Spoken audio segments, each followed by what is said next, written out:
Once again, it's on. Yes, sir. Back again. Today is Monday, right? Yeah, I get my days mixed up sometimes. Today is Monday. Woo! Welcome, welcome to another episode of the Troy Graham Experience. Daddy's Lounge number. I put 12. It's 13. Lucky number 13. And yes, it's Monday. It's Monday. So a couple of things happened over the weekend. I was paying attention to, Shador Sanders, the Eubank, Chris, the Eubank, Ben fight. It's a journey of fathers and sons right there. Each of them having to do with legacy. The Sanders legacy, the Ben legacy, the Eubank's legacy, you know, all of that. So I'm not going backwards today. I'm not. I ain't got no stories for this one. Journey of legacy. He's saying, Troy, but this is a father's show. You said this was about the fathers. I know. Nigel Ben, a father. Chris Eubank, a father. Deion Sanders, a father. Chris Eubank Jr. I'm sorry. Yeah, Chris Eubank Jr., a son. Connor Ben, a son. Shador Sanders, a son. So let's start before we get into the Ben and the Eubank situation, right? For any of you who don't know who Chris Eubanks is and Nigel Ben, let's start with them. They were two fighters from the UK, two of the top fighters out of the UK. They fought at 160 and I believe 168. They met uh, two times, I believe. Two times. And I want to say that Eubank beat Ben twice, right? And ever since then, they built up a hatred for each other. Ben is the more bombastic, loud one, and Eubanks is the more reserved Englishman, even though his roots are Jamaican, right? He's very English and, pris- just pristine and everything. Oh, his language is such a. I swears like a drunk sailor. Oh my goodness. No man should talk like that. Parliament rules, please. Parliament rules. Just real. So one was viewed as the people's champ. That's Ben. The other one was more or less. He was a superstar. He had the personality when he came into the ring. He would stand up like this. Like he was a bodybuilder or a statue, and just give you a different pose. Like, and both of them were built, and both of them could punch. So they left their legacy in the ring in the UK. So they put on two great fights. A lot of chaos in that ring when those two fought. A lot of chaos, right? Those are the fathers. Now the sons, Chris Eubank Jr. and Conor Ben, right? They've been trying to get this fight done forever. But here's the problem. Eubank fights at 168. Ben fights at 147. So there'd have to be a catch weight and all that, right? So I guess the catch weight was 160 and you could rehydrate to 169. Okay. So, they put on a hell of a fight and left everything in the damn ring. Everything. There was nothing left for either one of them could have done to make the fight any better. And before all that, Eubank's father, senior, Chris Senior, was like, "You're trying to kill my son. You know he can't make that weight anymore. He's 30 plus years old, and you want him to come down to 160. He can't do it." You're trying to kill my son. And so that was a big thing. That's one for because see, Chris Eubanks Sr. His other son had just recently passed away. He was overseas, and he passed away. Don't know what from. They never said. So he's very protective of all his children like that, even though they're grown. So when it comes to this, it's about legacy between both families. The fight was so heated, and and a lot of different things went on before the fight. Uh, One of the promoters, Eddie Hearn, uh, Eubanks cannot. He didn't even let him talk. He just couldn't stand him. And I know beating beating Ben, who was Eddie's man, made him feel good. But Chris ended up in the hospital. I don't know. They said it was a broken jaw. The other guy, he lost, but his face was just contorted and bruised up, and he was crying. It took a lot out of him because he felt he let his father down. That's a lot of pressure when you're a son having to carry your father's legacy. But here's what happened in that ring. That fight was so good between Ben and Eubank that nobody talked about their father's legacies anymore. It was their legacies now that they were building. That's what it was all about. And it worked out splendidly for them because they both left it all in the ring. I didn't see two men boxing in there. I saw two men ready to just leave on their shield, as they say.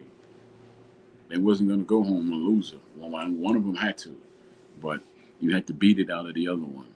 You literally had to beat it out of him because they knew it wasn't just a victory that was at stake. It was the family name. Goes right back to legacy again. And both their fathers were at the fight watching them. So whoever lost, which in this case was Common Ben, they had to go deal with their father. You know, the man's gonna tell you he loves you and carry on, but of all the people you could lose to, you chose to lose to this man here. That's a heavy burden to bear. Because even as a father, right? And when your children lose in sports, you want to tell them everything will be okay, everything will be okay. But sometimes you have to say to them, you know, you could have, I'm proud of you for what you did, but I saw where you could have done better. And people will say that's mean, but no, it's the truth. You can't build legacy without honesty. But like I said, the, these two young men here made people forget about their father's fight. They started building their own legacy, which tells you how rough and tough that fight was.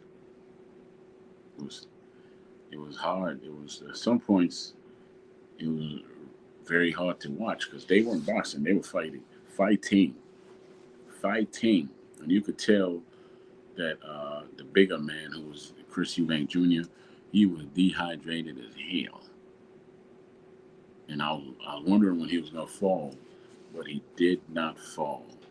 He carried on. He had that. He he looked out there and saw his father, and he carried his pride and his father's pride in the ring, just like Ben carried his pride and his father's. He carried his rage and pride and his father's rage and pride into the ring. They're both very hot, uh, volatile people, which is not a bad thing when you're in this type of sport. What's bad is when you can't control it. If you just volatile for no and you can't control it, guess what happens? You burn out. You burn out. That's what happens. And nobody, and it was just, if you get a chance, go see that fight. Go bear witness to, well, legacy, the father and son connection. Go bear witness to the father and son legacy. Two legacies were up for grabs that night. the father's legacies and the sons. Because all the money in the world got them into the ring, but that's not the only reason why they got in the ring. They were standing up for their father, for their family name, their father's name. That's why. So, yeah, go watch both fights. Go watch the father's fight, Chris Eubank and Nigel Benn. Go watch them, and then go watch Chris Eubank Jr. versus Conor Benn, and you're gonna be amazed at how explosive both those fights were. It's amazing, man. That's a lot of pressure for a son, though. That's a lot of pressure that you're putting on your son. Lots of it to put on your son like that. Like, please just come home safe, son. But don't lose. Not to this man. Not to this man. Think about it. I don't know how many of you have ever been in that situation where you just had to win for your father. You had to. Because this is something that he tried and failed at, or this is something that he lost to this man over here. Now you're taking on this man's son. You can't let the legacy of losing continue. You got to break that cycle. Got to break it, and take that pain out your father's heart. But it's still a heavy burden to bear. From the father's situation, looking outside, looking in, it's like, that's my boy. He has to do this for me. Or you know, I trained him right. I did everything we could do, but he has to do this for me. He has to do this for the family. I don't ask him for too much, but you got to do this for me, son. Come on, son. Come on, son. You got to do it for me. I think I'm gonna go watch that fight after I do this podcast. But speaking on fathers and sons and legacies, let's move on to the Sanders family, or Saunders, however you want to pronounce it, right? We can move on to that. Yes. What's up, Marvin? How you doing? Yeah, I'm in the gym, man. Yeah, I see that, man. How's Yeah. it going today? How's it how's it going in the gym today, man? I got a bunch of kids, and I'm only training there right now. Oh, okay, okay. Hmm. Yeah, but yeah, did you see the fight, the Chris Eubanks fight? No, but I heard it was good. It was a good fight. Mm-hmm. Well, I tell you what, they fought so hard, man, that after a while, it wasn't even a boxing match. It was just a fight, right? Yeah. And you could tell that they were fighting, Should have for their been a father's draw. legacies. That's what Should they have were been a fighting for. draw. Was it No, close? it was close. Huh? Eubanks won.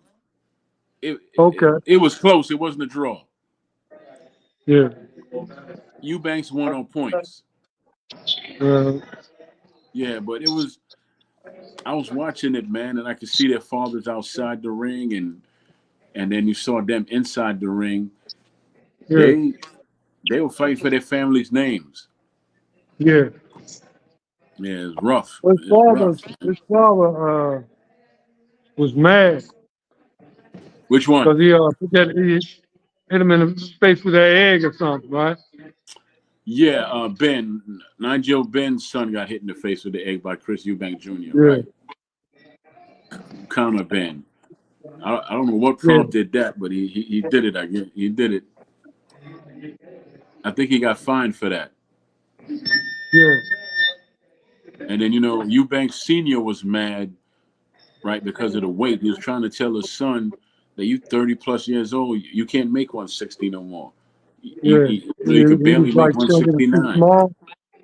Huh? Was he saying it was too small? It was too much weight for him to come down to, but he made the Yeah. 160. But he had a Yeah. contract with where he could rehydrate to 169. Yeah. So I mean, you could tell that it took its toll on him because he had to be rushed to the hospital after the fight. Oh yeah.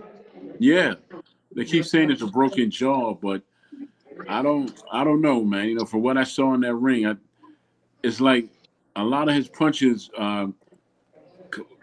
Conor Benn's punches were hurting him early on and later on. They were just hurting Eubanks. Come on, hey, stop it! Don't do that. Don't do that. Yeah, yeah. You got what you got? Girls and boys, or just boys this time? Yeah, yeah, Both. yeah, Yeah. yeah. I got both.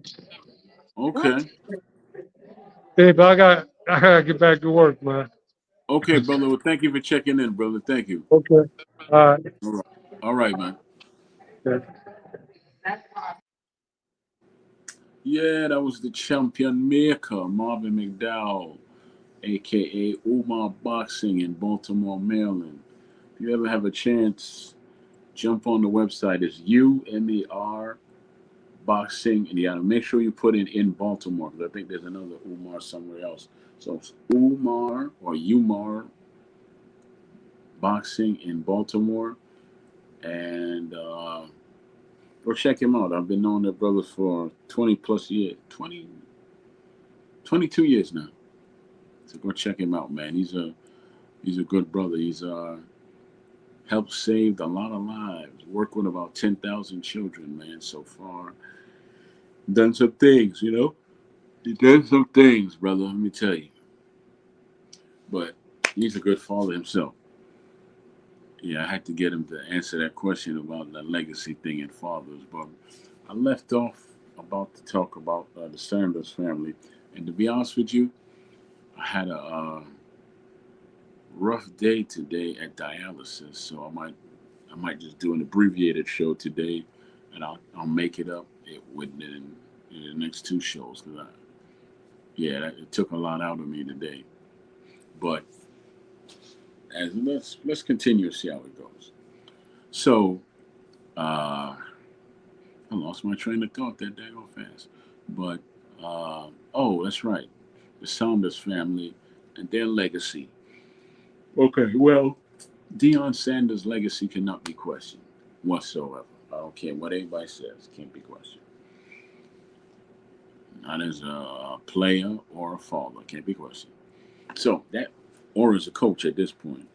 So that being said, his son, who was projected to go number one, maybe in the top five or something, he's Mr. Irrelevant. He goes at 144, and no one has an explanation how someone who was ranked to go in the first round, top five, falls all the way to Mr. Irrelevant. How does that happen? Well, and now they're saying it's the father's fault because he said he's not going to play here or there and X, Y, Z, and they're trying to say, well, I hope his son, you know, I hope this doesn't affect their father son relationship. Stop right there. You see what the media does, right? How dare they say that, man? They're planting seeds. I hope it doesn't affect their father and son relationship. I hope it doesn't affect his standing, his coaching job at Colorado. He had four students going to the NFL draft. Travis Hunter, LaJohnson Wester, I think he got picked up by the Ravens. LaJohntay Wester, I think that's his name, a receiver, wide receiver. He got Shiloh in, that's his other son, and he has Shador in. Two sons, two students, all students. All of them went to the draft. So how could anyone question anything about his fatherhood, his coaching, and anything? That's what people do when they have a problem with some people. I hate that. I hate it. I hate it. When they have a problem with you, they take it out on your sons or your children and try to destroy them and turn them against you. You don't just destroy the child's legacy, you destroy them from within. That's what wicked people do. And that's what the media, some of the media is trying to do to Shador. They never once mentioned his brother. Never. They never mentioned Shiloh whatsoever. Why? Why? He's a good player. They never mentioned him. All Shador. So, but all of them got drafted. They never once mentioned that Travis. Travis got drafted, right? They never once mentioned that LaJohntay, I believe is his name, he got drafted, right? All they were focusing on is the one who didn't get drafted. They even prank called the boy's house, saying that this is the GM from the Falcons, and we're looking to get you next round. Psych, hung up. That was the defensive coordinator for the Falcons who did that. If anyone has any contact with him, tell that Bama to come on here and explain himself. Explain yourself, Bama. You a grown man playing little boy games. You grown. But you think you're gonna hurt this young man? What's gonna happen is you lit a fire under a giant. You lit a fire under a giant. And I feel sorry for you if he ever becomes a starter in Cleveland. Even if he doesn't become a starter in Cleveland, maybe he can learn something, and then once his contract is up, he can get the hell up out of there. Because there's teams out there that always need a quarterback. And then when he gets to you, I hope you're doing good too. And when he gets to the Falcons, I hope you're doing good and he's doing good. And I hope they smash you on a big Sunday night game. I hope so the whole world can see. When I say smash, I want them to beat you by like 35-7. And that's because they took out all the starters and put other people in there and smashed your behind. I cannot stand when people have an issue with the father and they purposely try to destroy the son's legacy. There is no place for that, man. Unless you're just wicked. Ain't no place for that. Come on, man. You grown. And you playing these little kids games. You don't know anything about karma? Huh? Or spitting in the wind? Ain't nobody ever teach you that when growing up? You spit in the wind, it comes back around on you, dummy. Ta-da. Phew. But luckily, well, not luckily, all his kids have a good upbringing. And they're based they have a strong spiritual base of faith as well. And nothing they could do could turn these young men against their father. They're not blaming him for how he was drafted. He's their agent, yes, but they're not blaming him for that. If it wasn't for him, they wouldn't even be in the draft. They would never play football. So you got to look at the bright side and the bad side of all of this. Yeah, that's my dad, and they blaming him for this and that. But take him out of my life, and where would I be? I wouldn't be. First of all, I wouldn't exist. Think about that. If my father wasn't here, I wouldn't exist. So you could take all that rigmarole or whatever they call it, all that mumble mouth talk, and shove it up, shove it up your ass. It doesn't matter. I'm not leaving my father. And that's what they showed the world. Even though they did him dirty. They did that youngster very dirty. I really feel that him getting drafted like that is not going to hurt him whatsoever. I think his first season, a couple of seasons, he's going to be in the hell called Cleveland. And then once his contract is up, he'll bounce to someplace else. He'll get his chance to start. And because he got to sit and watch and practice and learn, he's going to be even better. And he's going to, he's going to show the world, this is what you misplaced. And every team that was supposed to pick him up, the Giants, the Steelers, and some other teams that let him go, who needed quarterbacks, he's going to torch every one of them. He said, "You're trying to destroy my legacy. You trying to build a wedge between me and my father? Not having it. I'm not having it. And you're gonna torch them. You're gonna torch every one of them. Damn it. And that's my strong feeling on that. Just gonna torch every damn one of them people. And it was the Giants, someone on the Giants who put that false nonsense out there about he's not a good interviewer. He's arrogant. Have you ever watched this young man being interviewed? The last thing he is arrogant. He can be, he should be, but he's not. So, and why is it? There was another person who said something similar, but he was anonymous. If you believe in what you're saying, why are you hiding in the dark? When the sun is down, run it, clown. You won't believe that. So I thought about all these things when I was thinking about, fathers and sons and their legacies, and how the world sometimes will come at you and say, okay, your father got his legacy, but I'm going to destroy yours before it even start. Before it even start, I'm going to destroy your legacy. What do you do then as a father? How do you keep that young man's head on straight? Or do you just sit back and watch how he deals with it? These are questions that I would love to talk to someone about. What do? You sit back and watch what he does, or you bring him in and say, look, this is what's gonna happen, XYZ, XYZ. You go from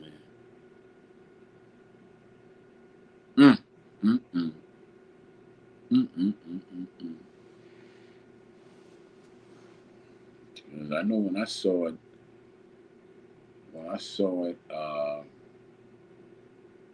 he was drafted the last player. I was like, really? That was done purposely by somebody, and that's the team his father didn't want him to go to because they're in disarray. They already have like two quarterbacks on their roster, a starter who may or may not start, but they can't get rid of him because his contract is 200 million guaranteed.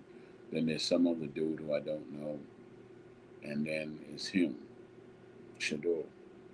So there's really little or no chance that he's going to start this year, or maybe even next season, depending how this what happens with the leading quarterback. Think about that. Hmm. But you know what? Karma is our mother. But so just trust me on this. The young man's gonna learn. He's gonna learn. His father's gonna get him a very great quarterback coach, or a great quarterback who will coach him on the off season. And what's up, rolling with the punches, man? How you doing? That boy's gonna learn. He's gonna learn the mechanics of the NFL game, and watch what happens when he does. Watch what happens. Mark my words. Watch what happens. He's gonna hold it down. Like, you're not taking on legacy. The worst thing someone could do is undercut you before you even had a chance to walk and grow. They can't do it to his father, but they're gonna try and do it. They're gonna try and destroy him, and try and destroy his relationship with his father. Because now he lost tens, a lot of money. He lost a lot of money, probably somewhere in the $30 million range. I think he's gonna get the bare minimum now, or somewhere around there, or something like that. He's not gonna get 30 million. For all that, he could have stayed in school and kept making millions. Not as much money, but with his endorsements and everything, he was making at least 2 million. He could have stayed right in school.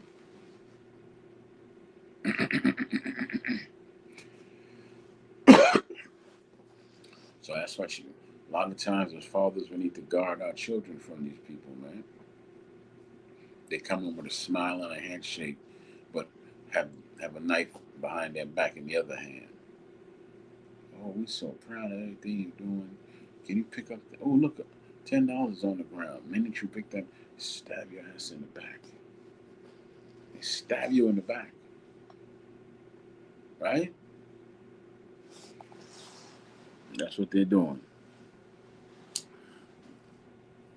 Well, look, I'm trying to hang on for a few more minutes, but like I said, I'm real weak today. I'm very weak today. Thank you, rolling. So I might go for another 5 minutes, and that's it, because I am super weak today. Right? I usually go for an hour, but I'll make up the other 30 minutes or so if I don't stay on any longer, because I'm super weak. I just need to get some rest. So, that being said, nah, I'm gonna hold on for 5 more minutes. I'm stubborn. 5 more minutes. Some people call it stubborn, I call it being determined. But look, listen, I feel like them wrestlers who are faking that they being choked out and get their hand up and they start shaking. It's things we remember from our childhood. Yeah, that's I think about things, man. I think about wow, my childhood. Crazy. Then I see my own children coming up. I'm like, it's a shame. A lot of these children in the world won't have an actual childhood. They'll just grow up. Because the world is so crazy right now, you can't let them out your sight too much. Yeah. So that's why you got to be there with them 24/7. Except for even when they're in school, you can do it. If you work during the nighttime, you can volunteer in school during the daytime. But can't be with them 24/7. World's crazy. It's crazy, man. Destroying people's legacy to suit your own needs. Stop it. You know? On one hand, you got the Eubanks and the Bens. Their sons built a second legacy, which is amazing. Amazing. That they actually stepped out of the shoes of their fathers and they no longer have to walk in their footsteps. They say, you see what we did, and now the world knows us as Eubanks and Ben. Two. Second generation, I should say. Right? Right. Now, in the Saunders family, it's a little different because Dion earned everything he got: the Super Bowls, the money, the fame, everything. He earned it. So they can't take anything away from him. Hate him or love him, the underdog, hate him or love him, the underdog, help me out. But that being said, they coming after his son, man. They're coming after his son, brothers and sisters. I don't know what you up to, but they coming after his son. It's funny, they only come after the one that the spotlight was on. He got two sons. You don't ever hear his other son's name mentioned. Actually, he got three, but when it comes to football, two of them play. But you don't ever hear the other one's name. He'll walk past you on the street, and you won't know who he is. Mm. But you know what? It's almost that time for me to log off because, as you can see by my eyes, I am just getting weaker and weaker by the minute. So, this is an abbreviated show today. I want to thank you for watching and listening. Hopefully, I said something that was to keep your attention or made you go, hmm. That boy there, right? You know what he talking about. That boy, right? That boy, right. Yeah. Oh, yeah. But all right, ladies and gentlemen, Thank you for tuning into Troy Graham Experience, Daddy's Lounge. I'm sorry, I keep moving up the view here. Daddy's Lounge, episode lucky number 13. Thank you and bless up one and all. Sorry for the abbreviated show. It's just that fatigue has beaten me up today. But, this is my ministry, and I had to show up. I had to show up and get it done. All right.